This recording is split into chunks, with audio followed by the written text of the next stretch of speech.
your phone device, please open it up. So my homepage, I've got, you know, like my feed, but you can scan each other's phones to connect to each other. Like, you don't need to remember how to spell my last name. That is ridiculous amount of T's, okay?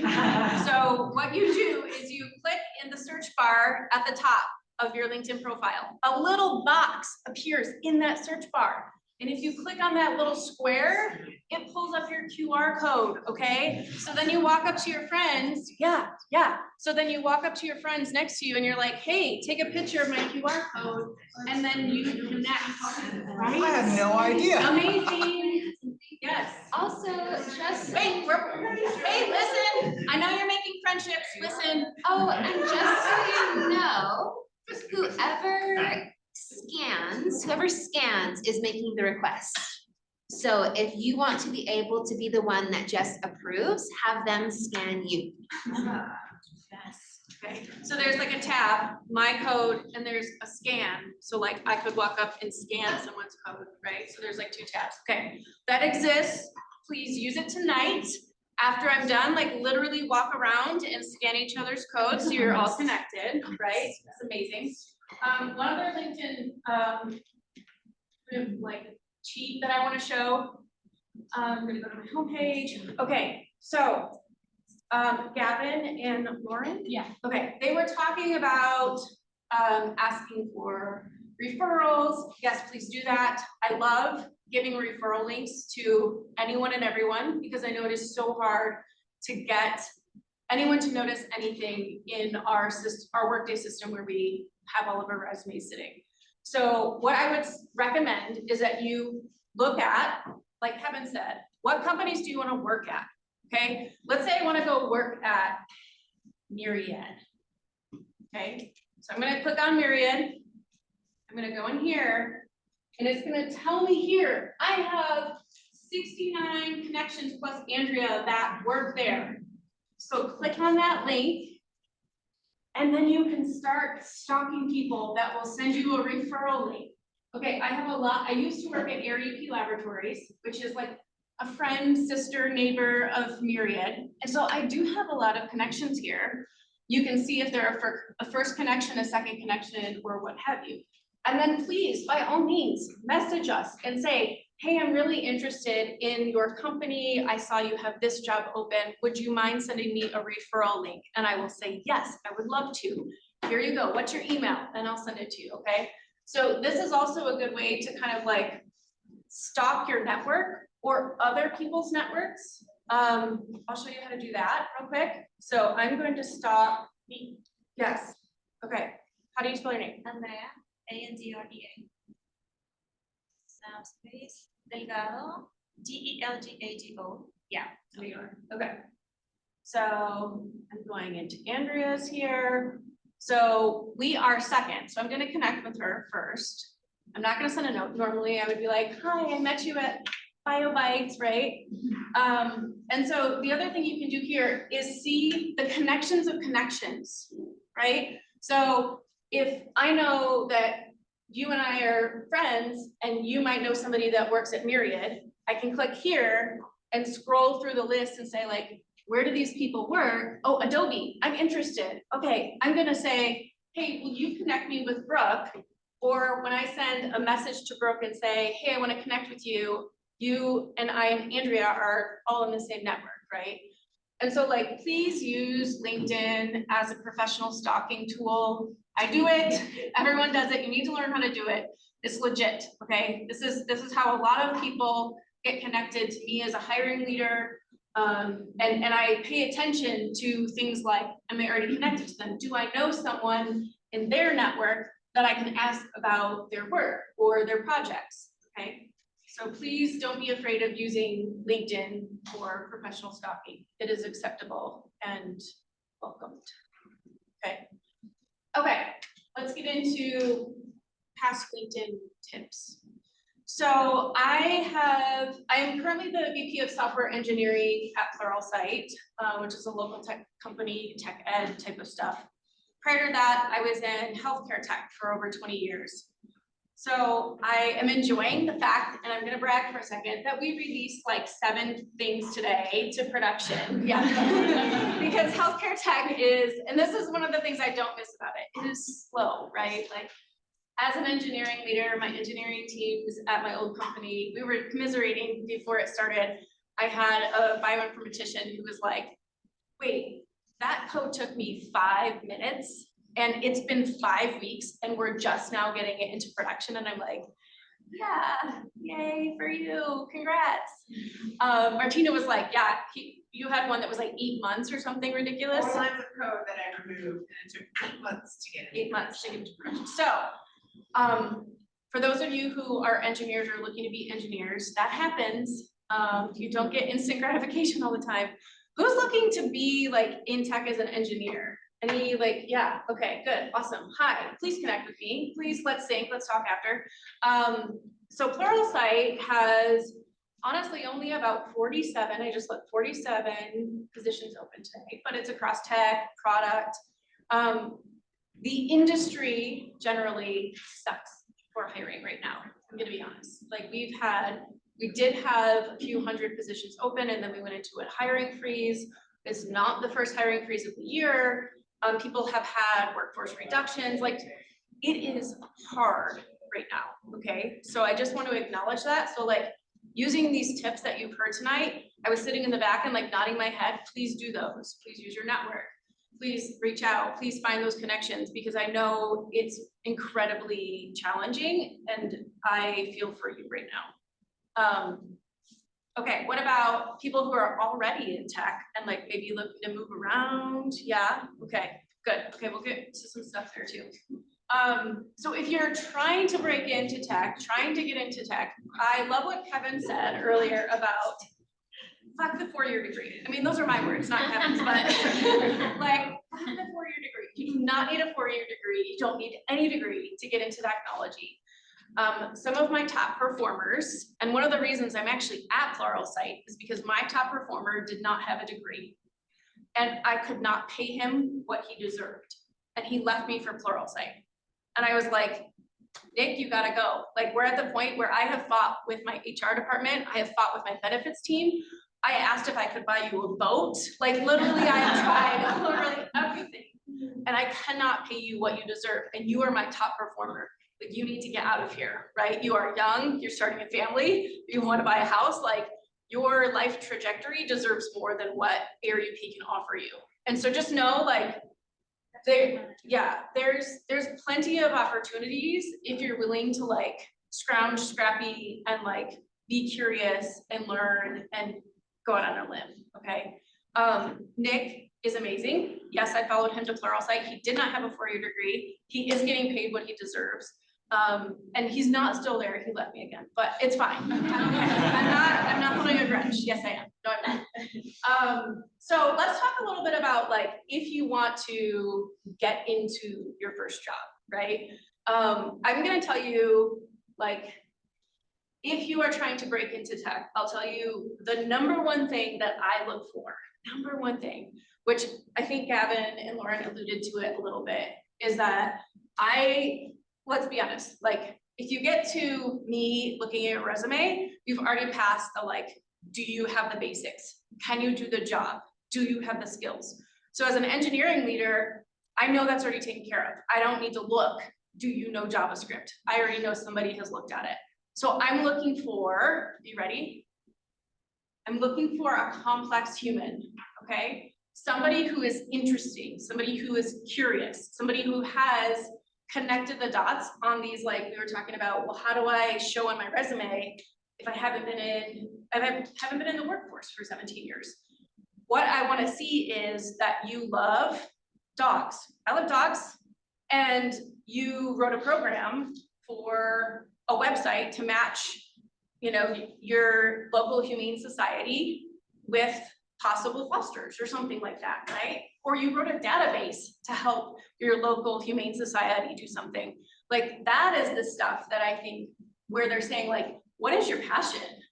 Tell me what it is and write a project around it. It can be a fake project. I do not care, right? Like it doesn't have to actually be on someone's website. just make it up. Just be like, I'm gonna make a database of cute puppy names. And then I'm gonna make a database of people that want puppies. And then we're gonna write an algorithm or make a model that matches. And then put it in GitHub and be like, this is my project. It literally does not have to be real. It does not. But I wanna see that you like things other than programming, okay? I will be honest, so I didn't love looking at complex humans until I was like later in my career. As a young leader, I was very much like, how many years have they spent doing JavaScript? Well, when I was young, it was more like, how many years have they spent doing COBOL or HTML or like whatever it was, right?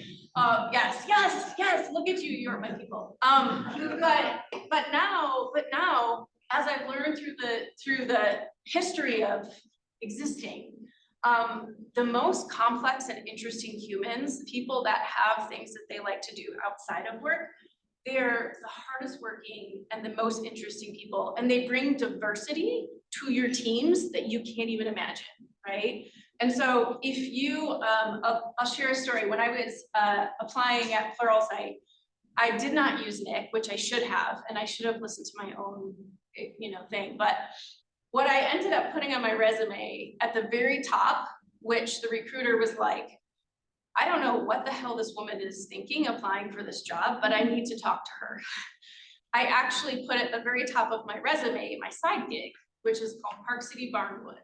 So I love to make things because I don't code anymore. Because let's be honest, if Erica's in the code, we are all fucked. We are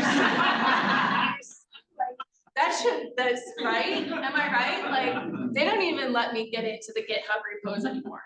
So I need an outlet, right? I need to like make something to like create because it's so satisfying. And so I started working with wood, like that was just fun to me. And so we would take down old barns and we would repurpose the wood into barnwood doors or barnwood walls. My house is full of projects that I had varying degrees of success with. Anyway, so at the very top of my resume, it's my name and my address, which I know I shouldn't do, but my name, and then my first line was like Park City Barnwood. And I said like restoring, American, freedom, or I don't know what anyway, so yeah, it was catchy. And then I put my ARUP job, and the recruiter called me, Kevin Charles, and he's like, I think you're qualified for this, but first I have to ask, like, what is this barnwood stuff that you're doing? And so I caught his eye, right? Like it was an interesting catch because he was like, you filtered through the auto stuff. But then as I was looking those first 18 lines, he was like, how did she get in here, right? Like, how did Park City Barnwood exist in this list? And so I think that's another thing that I appreciate is when people have hobbies and they love to do things, right, that aren't work. And I have to admit, as an engineer, former engineer, recovering engineer, we sometimes hate talking about ourselves or feel like it's bragging or like we don't want to share, right? And these are the moments when you need to get over that uncomfortableness and actually share yourself. It's really important to share, maybe those things you wouldn't tell your friends at work, but like tell them like, I really love knitting, right? Whatever that looks like for you. I have a lot of hobbies now. So I really like to cross stitch swear words, right? Like this classic, like womanly thing that we're supposed to be doing, but then I'm like, bad bitches unite, yeah. So be yourself, bring that like, uniqueness, and that will help people remember you, okay? So be complex. Share what you do in your spare time. It's important, right? Okay. Does anybody feel like this some days? Okay. How many people have ever felt like they're stuck in their job, they're stuck at their company, they're not moving up, they're not moving? That's a picture of me from Yeah, seriously, like you just feel like I can't go anywhere, my leader's not going anywhere, I'm not going anywhere, I can't move to another company because the job market sucks, I can't even get my foot in the door at the places I want. I have been there. So I want to tell you about my story about moving up in companies, so job progression, once you get into the company, right? Like this is, you found your spot, you're in the company, and then you feel like there's nowhere to go up. There's nowhere. I worked, does anybody know Cerner? I'm sure a lot of healthcare people know Cerner. Okay. So yes. Has anybody worked at Cerner? No, okay. All right, good. I can talk now. So one of the things that I think I took for granted when I worked at Cerner was this like amazing hierarchy that they created. So I got hired and they're like, Erica, you're this little red dot here. Like, look at you. And if you want to go up, you can go there, but you can also be over in the blue. You can go there and then go up. And like, I saw as this like recent like newbie to the tech world that there was a whole plan laid out in front of me right here. How could I get to where I want to be, right? So you see, I'm here and then I can go up or I can go over. And I have to be honest, like, I was like, this is amazing. Like, we're all like, yes, this is the best thing ever. Look at us go. We got it. We know where we're going to go. We know where we're going to go up. And then I left Cerner and then I realized that's not, like, this doesn't exist at other companies, right? Like, how many of you have something where you see your entire company from entry level all the way up to C-suite laid out in a nice pyramid? Like, that doesn't exist. That doesn't, so when you're applying for jobs, it's really hard to know if you're applying for like the CEO job or you're applying for an entry level job, right? It feels impossible. So one of the things I wanted to like talk through is, it's more, I guess, you know, a little bit more like this, like there's the boss and then the boss's best friends. And then, so this is more like the org chart that I know of, right, at my work, or my, not Pluralsight, of course, but other places.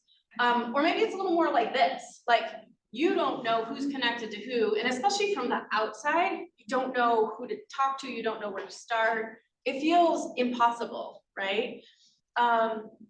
So I love the suggestion of like getting in the door, and then it's very safe to like move around because you can see a little bit better. That's really useful, I think, especially in healthcare tech. When I was at ERUP, I had probably about 80% of my team were laboratorians, healthcare nerds that got, you know, their bachelor's or associate's degree in some sort of sciences. And then they showed great prowess in like Excel. I mean, we live in Excel in healthcare tech, like, right? I worked in the genetics division. You don't say that out loud. Yeah, no, you do. Keep that hidden. You do though, you do. It's reality.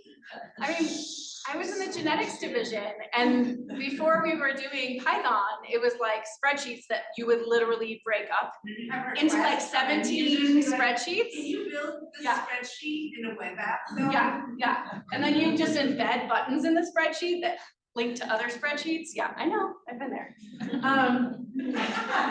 Oh yeah.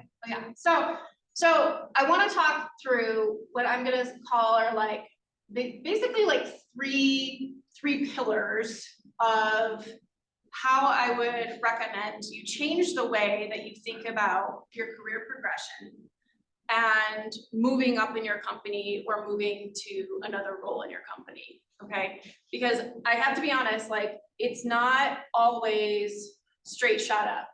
And I think that a lot of people believe that you get into a company and then you just climb the ladder, and every 2 years you get a, you know, promotion, and that's where it goes. And I'm here to tell you that that's really rare, okay? It's not very accurate to think you're gonna get in the door and then every few years you move up. And I'll share some stories along the way, but the first pillar I wanna talk through is defining your goals. What are your goals? And not just like your career goals, but your life goals, okay? So I was in healthcare tech for over 20 years. Easy to stand there. Yeah, like basically I could have just sat and stayed there another 20 years and retired, right? It's easy. But I started, Air UP sent me to a customer out in Maryland, and it was amazing. I really enjoyed my time near DC, never been. And as I was on my way back to the airport and I was passing all of these amazing, like, historic places, right? Like the Lincoln Monument and the cemetery and like places that I've never been, I thought, I'm a terrible American. I've never been to DC. I've never seen any of these things. And then I thought, I'm also kind of a terrible global citizen. Like, I've never really been abroad generally. And so I sat down with my partner after that trip and I said, I think we're doing this wrong. Like, I've never really been to all these important places that I feel like are valuable as a human to experience. And so we set a goal. Our personal goal was to take our family and travel around the world for 1 year.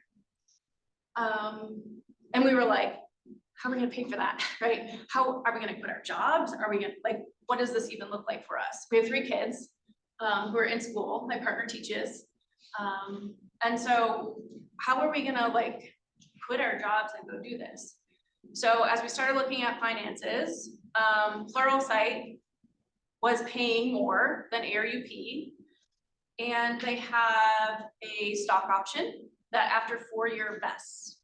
So at 4 years, if I stay for 4 years, then I can take this money out and go on my big trip. I am now 4.5 years in, and I told my boss a couple of months ago, come June, I'm out, I'm done, I'm leaving. And we've been working towards this goal. Now, in that time, there's also been an SVP position open, so my boss, my CTO says, are you gonna apply? And I'm like, I'm out. Like, no, I'm not, I'm out. June is literally happening. And I'm traveling the world with my family for a year. And I'm not gonna be working and I'm not gonna be in the United States. And so think about, I mean, I know that's like a big, heavy, crazy story to think about, but if I hadn't experienced this guilt of being a terrible American, and then this guilt of being like a terrible global citizen and not traveling, and my kids who speak Spanish, because they're in dual immersion program, have never been to a Spanish speaking country, I'm failing as a human. And so my goal, my personal goal, was to go experience this with my family for 1 year. And moving jobs helped me to do that, helped me to finance it. So you need to really think about what your personal goals are, not work goals. What are your personal goals? And then start aligning your life towards that, right? Baby steps towards it. Okay, second one. You might have to go back to go up, okay? You might have to go sideways. I was in engineering for my career, and a position opened in the genetics division, which, let's be honest, the genetics divisions are the most exciting divisions in any healthcare system because they use cool codes. Yes, come on, they are. It's better than chemistry. It's better than hematology. It's way better than pathology. Okay, so genetics. Yeah, so genetics is like exciting, right? It's like newest technologies, big data. You get to be in the cloud, hopefully. And so I wanted to be in the genetic space, but there was no leader positions open. There was no engineering positions open. But one of my friends who worked over there was a product manager, and she was running the genetics division product. And she left. And she's like, Erica, I think you'd be great at it. Well, I was a manager, right? So like I'm here and she's a product manager. So she doesn't have direct reports. I'm getting paid as a person with direct reports, but I really wanted to be in genetics, right? And so I applied. I was like, what if I had to take a pay cut? I am the primary breadwinner for my husband's a teacher. So come on, he's not making much money. So I needed to make sure that I wasn't gonna have to take like this significant pay cut to go do what I thought was more interesting. I didn't know how it was gonna end up, but I applied. Got through the interview process and we started talking money. And I'm like, look, I really can't take a huge pay bump. So what they agreed to was they agreed to let me do that job, my same pay for 1 year. And they're like, we'll see how it goes. And if things go well, genetics is growing generally. We might need a manager, we might need a supervisor over that division. We'll see what happens. And so I took a leap. I was like, I'll do it for a year, right? And about a year and a half later, they made me a manager of that division, okay? So I had to go down, I had to take a step back, I had to lose a title. I had to take a pay cut for 6 months so that I could get into the job that I really wanted, okay? So don't think that it's always gonna be that straight line. Sometimes you have to go down to really make that move that you think will pay off in the end. And then the last pillar I wanna talk through. Can I just do a quick poll out of the people here that are in higher leadership? How many have made a parallel move or took a lower title to move up? Yeah, Just perfect, just to show that it like, exists. this isn't That's just the norm. Erica, like, it's Yeah. the norm. Sometimes you go parallel, sometimes you dip down Yep. to make forward. Just for those new into the industry, like, it's a thing. Like, It is you never do a it. straight line. If you think it's gonna be a straight line, it never will be a straight line. Yeah, It's so always don't, gonna be squiggly and messy. yes, I'm it'll not be a getting mess. an MBA, but that's. Just count on it being a I know I mess. have one. It's still a Yeah, exactly. And then the last pillar, which is my favorite, is get uncomfortable, okay? Like, I could have stayed at ERUP, I could now be a division manager, I could still be there, but not making as much, but I would not be taking my big trip, right? I would not be able and afford to leave my job for a year. So get uncomfortable. I know it's so easy to just stay where you're at if you've got a current role, especially right now with the job market. Man, we just hold on to those jobs like it's mine. But you need to get uncomfortable. And I would also say when you're looking for positions, give those positions that you're like, this seems like a stretch. Give it a second thought. Apply for it. Think about how much growth you could get out of it, right?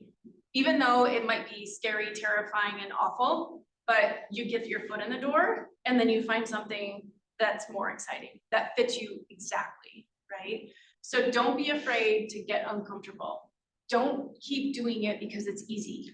Easy is not the way that you get your next job or your next promotion. So those are my 3 pillars. Define your goals, personal goals especially. Go back to go up and get uncomfortable. You have to get uncomfortable. Okay, connect with us, BioBytes. Look at that, you can scan it, BioBytes, right there on LinkedIn. Thank you. And that's mine. What questions do you have?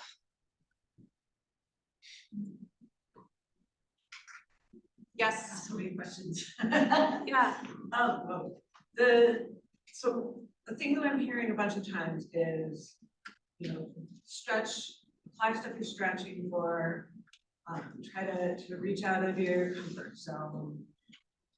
But my resume doesn't say I did the things that maybe I want to stretch into. yeah, And there's 9, I mean, I apply all the time to jobs that have 350 resumes, which I know are ridiculous. Yeah. How do I square those 2 things, like how do I have be okay to be unique, right. Yeah, that's a good question. I would say put those stretch things that you're excited about, like that you really are passionate about, in that top 18 lines. So it could say something like, excited about opportunities in blah, blah, blah, blah, blah, right? And then point to that like project that you did down below where you use that stretch goal or stretch thing that you want to go after. I've also put that in my cover letters. So if I'm really excited about a company, but they're really like, it's a stretch for me to be there, I will explain why I'm so passionate about them in my cover letter. Like, hey, I've looked at your board. You have a hugely diverse board. You have a lot of women leaders. I want to learn from others in my industry who have I've been in this space before and you're in that space. And so like pick and choose those things to make yourself stand out. I don't know if Lauren and Gavin have any other suggestions on how to like those stretch assignments that we want to get noticed for. How do we put that on our resume so we get noticed? I would say learn what's comparable. So what experience you have that is equivalent or comparable. It's not the same experience, but it's something that relates to it. Try to focus on that too.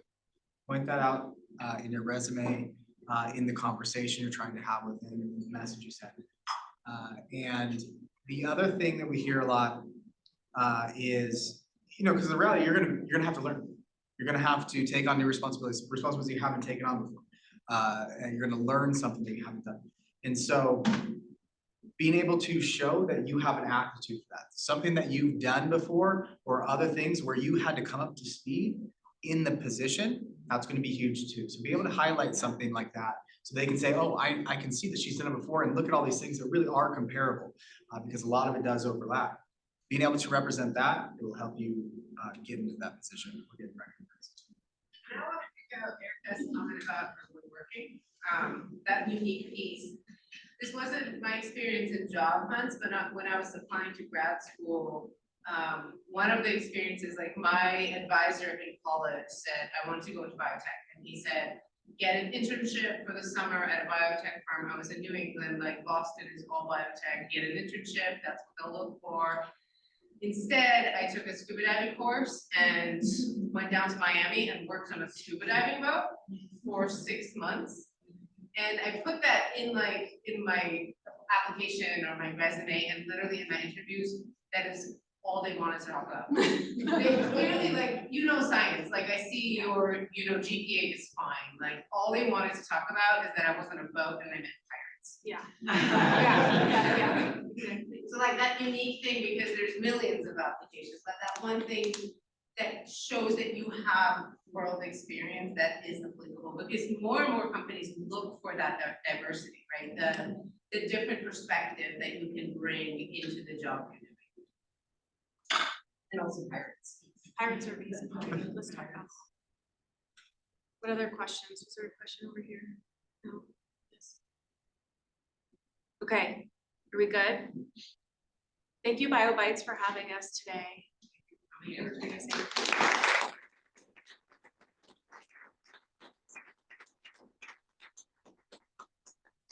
I'm gonna stop recording, so now we can start swearing. Oh, wait. Oh, wait.